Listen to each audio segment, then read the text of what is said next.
হিন্দু ধর্মের সবচেয়ে গুরুত্বপূর্ণ উৎসবগুলির মধ্যে একটি হলো মহাশিবরাত্রি, বিশেষ করে ভগবান শিবের ভক্তদের জন্য। ভগবান শিবের প্রতি নিবেদিত সবচেয়ে গুরুত্বপূর্ণ উৎসব হিসেবে বিবেচিত মহাশিবরাত্রি প্রতি বছর ফাল্গুন মাসের কৃষ্ণপক্ষের চতুর্দশ তিথিতে পালিত হয়। আমরা আজকে জেনে নেব 2026 সালে মহাশিবরাত্রি কবে পড়েছে। অতএব এই উৎসবটি 15ই ফেব্রুয়ারি 2026 রবিবার পালিত হবে, কারণ মহাশিবরাত্রি পুজোর সবচেয়ে শুভ সময় হলো নিশীথকাল অর্থাৎ মধ্যরাত। নিশীথকাল পুজোর মুহূর্ত 15ই ফেব্রুয়ারি রাত 11:55 থেকে 12:56 পর্যন্ত।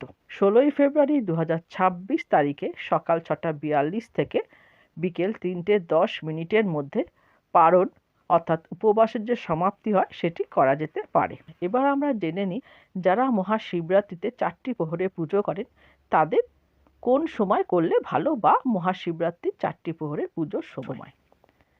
প্রথম প্রহর পুজো হচ্ছে সন্ধ্যে 6:11 থেকে 9:23 পর্যন্ত। দ্বিতীয় প্রহরের পুজো হবে 15ই ফেব্রুয়ারি রাত 9:23 থেকে 12:36 পর্যন্ত দ্বিতীয় প্রহর পুজো।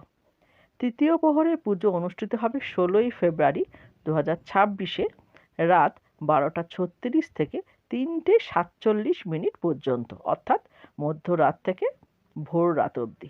চতুর্থ প্রহরের পুজো অনুষ্ঠিত হবে 16ই ফেব্রুয়ারি ভোর 3:47 থেকে 6:59 পর্যন্ত। এটি হচ্ছে শিবরাত্রির 4টে প্রহরের পুজোর সময়। যারা যেভাবে করতে চান তারা সেভাবেই করবেন। ভিডিওটি ভালো লাগলে অবশ্যই লাইক করে কমেন্ট করে চ্যানেলটিকে সাবস্ক্রাইব করে রাখবেন।